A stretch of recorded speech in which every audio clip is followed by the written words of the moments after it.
তো গাইস আজ আমার সাথে এমন কিছু হয়ে যাবে ভাবিনি। তো আজকে সকালে উঠে দেখি ওরে সালা সকাল নাকি বিকেল। ও আচ্ছা আচ্ছা, সূর্য মামা মনে হয় উঠতেই ভুল গিয়া। যাই হোক, হালকা করে বললো একটা ফোনে এসি ফিটিং হবে, আর এই এসির মেশিন আর এই এসিটাকেই নিয়ে যেতে হবে। তাই বগলে করে নিয়ে যাচ্ছি ফোনের দিকে। আর আজকের ওয়েদারটা দেখো, পুরো হেভি সুন্দর। হ্যাঁ হ্যাঁ, হালকা করে চলে এলাম ফোনের পারে আর ফিটিং করতে লেগে গেলাম।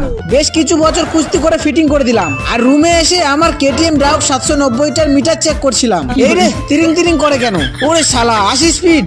সামনে থেকে সবাই পালা রে, দুর্ঘটনা ঘটতে বেশি সময় লাগবে না। গাইস আমার বিরাট বড় লেভেলের একটা সর্বনাশ হয়ে গিয়েছে।